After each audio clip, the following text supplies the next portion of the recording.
Welcome to 2024, and today we're going to talk about the tax savings that are available. Some of them you know already, so for those you know, this will be a bit of a reminder. We have a new investment account on the block, so we'll talk a little bit about that. It's not going to be too heavy in the details, just a good heads up on things to contemplate as you go into 2024. So the first one and the first way that you could save taxes this year is the first home savings account that just got started last year. It's a great opportunity for those who are saving towards your first home, or if you haven't had a home in a while, if you are interested in knowing about the first home savings account, I did a video about that a few videos back. Now, the annual contribution for this is $8,000 a year with a lifetime limit of $40,000. So you might say, okay, this is new, so what's the huge benefit? The huge benefit is that there's a tax deduction and you get that yearly based on a contribution. So, that's one way. Now, you could also take the money from your RRSP. The only thing is that if you do take it from your RRSP and transfer it over to the FHSA, you will not get a deduction because you would have gotten a deduction when you contributed to your RRSP. The other thing, another beautiful aspect of the FHSA is, well, the investment grows tax-free. All right, so similar to the TFSA, it's almost like a best of both worlds here. You get a deduction from the RSP, the tax-free growth from the TFSA.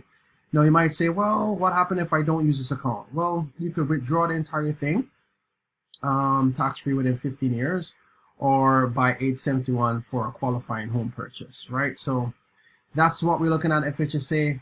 It's pretty new, so not obviously people, we haven't gotten extensive experience in terms of the use of it, so as things come up, and hopefully challenges, but as things come up we'll talk about that further. So the first thing you want to consider for this year 2024, especially if home ownership is a priority, is the FHSA. Then there's also the tax-free savings account. So we know about tax-free savings account. It's been available since 2009. The contribution limit for 2024 has increased. It's now at $7,000. So if you haven't contributed yet and you're looking somewhere to put your money to have it grow tax-free, the TFSA is a great place to look. Now, you might wonder, I haven't really contributed or contributed partially, how much space do I have? If you're 18 or older and a Canadian resident since 2009, well, and you had no past contributions, then your contribution limit would be $95,000.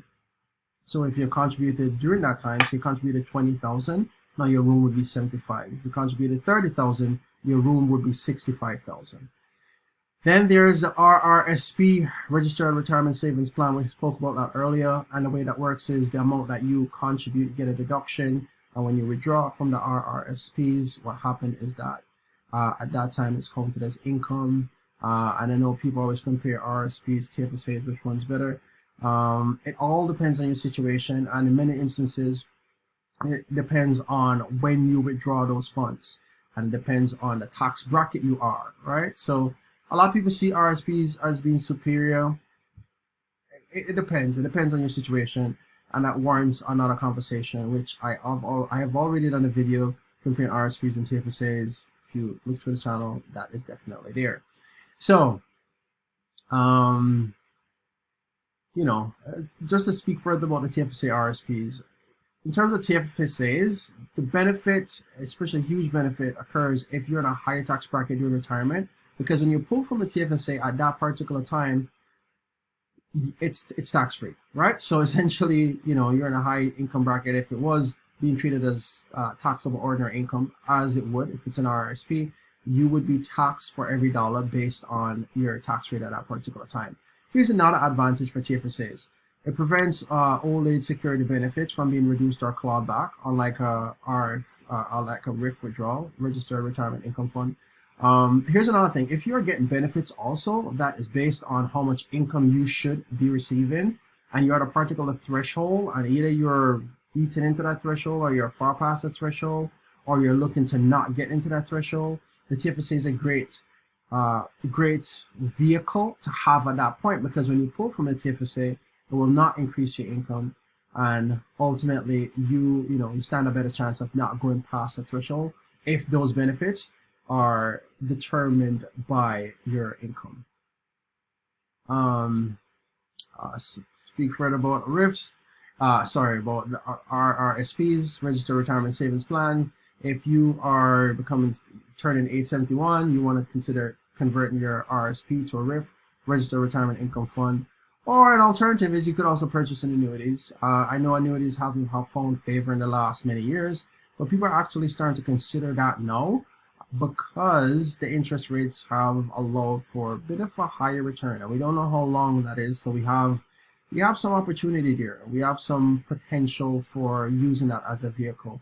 And again, if you're turning age 71, the deadline for that is December 31st of the year, which is shorter than usual, 60-day period following the calendar year, right? So if you turn age 71, you want to start taking a look at that.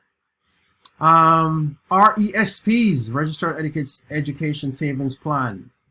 Beautiful thing about this is you have a potential to get grants and bonds, right? So even if for some reason your investment doesn't perform well, you have that opportunity. Some of the features of RESPs, it's tax deferred, right? So you're not taxed annually. Potentially tax-free savings, right? It depends on when it's withdrawn and how much the income the child has when they pull that money out. The other thing is it's eligible for government benefits, which I just spoke about. So government support for the grants, they could offer up to $500 annually. For the grant limit is a maximum of $7,200 per child.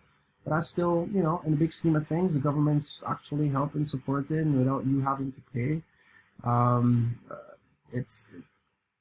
I would say it's free money, but it's not exactly free because nothing in life is free. But it's as free will ever be. So an RESP, if you have not been contributing to that, you want to look at that. It's a great opportunity. It's just foundational stuff. Registered Disability Savings Plan. This is one of the least spoken about investment accounts. And the beautiful thing about that is also you have grants and bonds that go along with this. The RRSP contribution, it's for people with disability. And it's for folks who already qualify for disability tax credits, one of the requirements, right? And the contributors could be parents or any other qualified contributors. Again, we're staying high level. We're not going to go too many details here. Huge benefits, potential to receive up to $70,000 in Canada Disability Savings Grants. It's eligible for $20,000 in Canada Disability Savings Bonds. And again, that depends on the family income. Not too many details here, but these are things that you should start to look into. So if you have a family member or yourself, you're receiving a disability tax credit, you want to take a look at that because that's an opportunity. Again, these are just some of the basic things that you should be considering for this year to save taxes. As the year goes by, I'll be doing these videos weekly, and as I do them weekly, I'll get to more details, but these are just some of the things to consider as you enter 2024. Speak to you soon. All the best. Like, share, and subscribe. See you next week. Take care.